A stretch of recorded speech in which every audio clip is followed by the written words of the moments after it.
let's. I know we talked about where we grew up at, and but give us a quick scenario, man. How were you as a teenager? And I'm talking, high school. Oh, man, you was in high school, man. You don't want to go to the good days. The science class, you know what I'm saying? When I was advanced placement and honors, you know what I'm saying? So, but yeah, I just always, I play sports. Okay. You know what I'm saying? But before we get to the sports, right?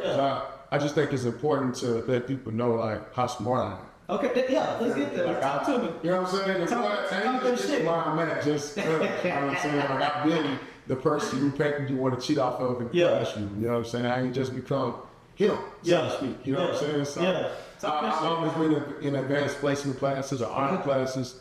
I've always cared about my work. So I wanted to be better than everybody else in the classroom. I cared about my grades. I wanted to do better than the person next to me. So it was a competition. You competitive. Always. You know what I'm saying? And it's not even just competitive. I just want to be the best I can be. Where'd you get that from? Did you get that from your mentor, your uncles, your dad? Where did that? It had to come from somewhere. Well, I grew up with some competitive brothers. You know what I'm saying? They are athletes too. So I'm a baby boy. So, I can't just sit around and let them do me and kind of at some point in time, I got to get better. Right. I'm saying one of my favorite things to say is better than yesterday. But you always got to have that mindset, that better than yesterday mentality. So I've always had that, hey, what happened today, not going to happen tomorrow. Whatever that was, because even growing up, you got to fight over the T-rib as a kid. Oh, man. So I ain't venture. Give me some. You better watch. You know what I'm saying? So, but, just being competitive in the classroom, my mom, growing up, she had us doing homework before we was even registered in school. We was doing, the work and assignments and spelling and, math classes and stuff, the whole thing. You see what's going on in the background. My bad. Well, look, this is totally different. Well, it's crazy. All right, I'm going to cut. And then we're going to start back. Make sure my fault. So let me sit down. Let's start back from homework. So, growing up, my mom, she had us doing homework at home. We wasn't even at school. So, she made it fun, though. And even then, it was, me and my brother. So, it was like, I'm still trying to compete. I'm still trying to make sure I get all these right. You know what I'm saying? He trying to get them all right. We playing basketball in the room, he trying to make all the shots. I'm trying to make all the shots. It's those type of competition. And so it just never left me. And so when it comes to learning and growing, you just never want to get left behind. And I never want to be regular. So I think that's the real mindset. It's like, don't be regular. Everybody can just go to class and pass. But when I was in high school in these, I'm like, no, I want to be. I had to be in honor class because this is another thing too. When I got to high school, it was like, okay, I don't want to just be on campus and a student on campus. I got to be one of the best. Stand out. I got to stand out. And so they had those honor classes in advanced placement groups. I just fit into those really, really well versus the regular classes. I actually used to feel bad for the people that wasn't in advanced placement. I'm like, look at these regular kids over here. Look at these regular kids that can't read out loud. You know what I'm saying? The kids are scared of the big paragraphs. Look at it. And if you're in class, but think about it. You ever sat in class and we just reading out loud. And everybody, I'm the guy that I want the big paragraph. I get mad at my paragraph small. I'm teaching like that. Skip me, get into somebody else. Give me a big one. I need to shine. Some people would cry. When they saw the big paragraph. Now, let me tell you what. I'm gonna be honest with you. I was that kid when I served a little bit different. I was that kid that when we were reading out loud and the teacher would call up on that person to read out loud, I was the one that was looking down. No eye contact. No call. You see the people in the class, they picking up the paper trying to spin it. They ain't gonna see the word. No paper. You know what I'm saying? You protect back there on the desk. Just to the mind class, bro, getting better, having that mindset, and not wanting to be the same. You know what I'm saying? That's just what my mom always told me, like, you gotta learn and lead. Don't be a follower. You know what I'm saying? So in order to lead, you gotta read. So it's like readers are leaders, and all that goes together. The more you read, the more money you make. That's why I'm constantly learning and achieving things along the way.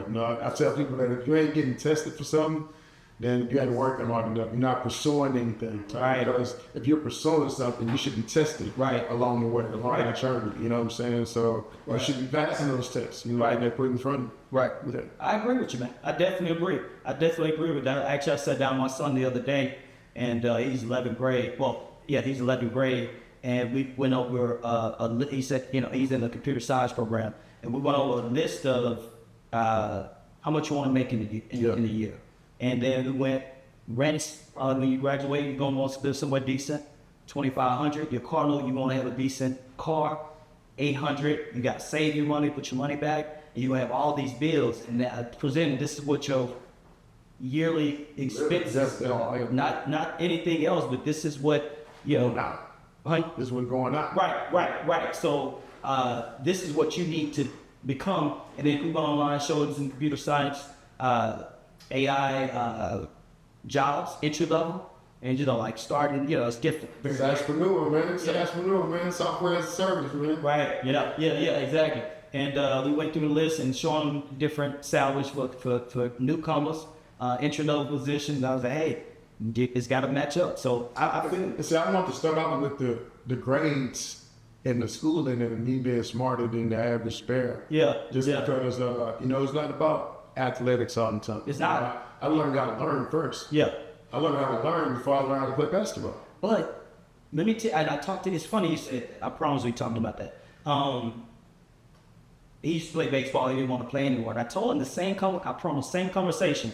I was like, I didn't want you to play baseball just to play baseball, just to be, I'm not the dad to put sports on their kids to live out my dreams. I was like, I wanted you to learn the team. You need a team. Camaraderie. It's about building a team. You guys working together. Yeah. That's what it was about for me. Yeah. It wasn't about going to, if you went to college, got a full stop, got a full ride, of course I would have loved it, but it was all about the team. And see, you got, once you learn how to learn, then you can learn how to play basketball. Then you can learn how to play basketball. You can learn how to swim, run track. You can learn how to work that team. But you got to learn how to learn it first. Right. If you fall in love with learning, then life gets so much easier. When AI come out in crypto and Airbnb and all this other stuff, you can learn that because you love to learn. But if you can't learn it, then all this new stuff is coming out on Earth and in the world. You like, I ain't doing that. Because you don't want to learn. You still got the flip phone because you don't want to learn. You know what I'm saying? To your point, like even baseball, right? Baseball is one of those sports where you learn fractions, you learn camaraderie, you learn percentages, you learn a lot of things that you may not learn if you don't play sports. If you play sports, it's fun with the percentages. He went 7 for 14 from the pass, and he averaged this many yards a carry. All those things matter, and they play a part in your future. Right. It's just fun in the beginning because it's fun doing it, and then you don't even realize that you're actually training your mind to be better at mathematics and formulas and problem solving because you can play Madden for 5 years straight. Madden King. Because some people don't understand that, man. Because when you look at players, if you look at somebody if you're not a baseball fan, and you look at somebody's average and you're saying they're batting a 287 or 3, that means people are like, well, what does that mean? Yeah. And like you said, you're learning fractions and percentages, and for every X amount of bats that they take, they go up. And some of the best people bat 287. Yeah, that 30% ain't that bad, man. It's hot twos. You know what I'm saying? It's pretty good. That's the best one. The fastball's becoming, man. Exactly, man. Exactly, man. So, all right, just moving on a little bit. So that's high school. That's great. That's sports. I played basketball. I played football. I played track. I ran hurdles. Okay. Never fell on the hurdle, by the way. That's some of my claim to fame is I'm an electrician. I've never been electrocuted. And I ran hurdles. And I never failed, man. Never got last place, man. And I never got first either. Yeah. But I took my hat to never get last. Yeah. You know what I'm saying? Yeah. Never falling. Because I done seen some horrible falls during these track meets, but I done seen people crawl under and through and underneath the track, underneath the hurdles. You know what I'm saying? My daughter run track, and you bring in and these summers are brutal, man. She's 13 now. She's been running. I'm the guy in the stands laughing when all that bad stuff is happening below the field. I people parents in the next to me I'll be like, hey, I'm sorry, it's kind of you bring it's just bringing memories back. Because these summers they're hot, and we out there, man, from 7 in the morning till sheesh. 3 and 4 in the afternoon. Yep. And man, I regret it, man, because she's not coming in first. And like I told her last year, I said, hey, you got to try. Like, what else do we need? You know what I'm saying? We got a lake out here, right? You ain't got to go to the school and run around the lake. But anyway. We came out as AAU running in the track teams and the track leagues, and we traveling here and traveling there for you to get fifth place. We got to do better. It's 100 degrees outside, and we sit out here all day long. Look, I can't be the dad with my son riding bitch. No, hell no. Hell no. I don't have that much love for the sport. Yeah. No, you can't be on the pond, man. And if you good, and I'm fighting for you with the coach, right? Yeah. I'm be that coach like, put my son in, whatever. If you dumpster juice, then we just got to play Legos or something. We got to play something else, you know what I'm saying? But I think it's important to practice something when you're in school. When you're in school, grade school, you don't want to get out of school and then be like going home or walking through the hood or going to the park or hanging out. You want to be going to work or getting better after school. And so that's what I always did. I made it my business to not just go to school and then get out of school and be in the hood. Right. I made it my business to get out of school and then have to go to practice. Yep. And lately I got to practice something. I'm about to be better at something. I got to do something. I want to be better doing something. You know what I'm saying? And some of that stuff was basketball. I really played basketball. I really focused on that. And my senior year, man, I'm hooping, playing, hooping. My brother played, averaged like 30 points a game. Shout out to Mike B. You know what I'm saying? And I was really under him. Yeah. Because he was so good in basketball, I was cool with all the other athletes. And so I was just a role player. Right? I ain't never been the MVP or nothing, but I made every team. Yeah. You know what I'm saying? Got PT, basketball, football, whatever, whatever. But he was a star. And so because you're the little brother of the star, you get a chance to start. We stars around the teams, man.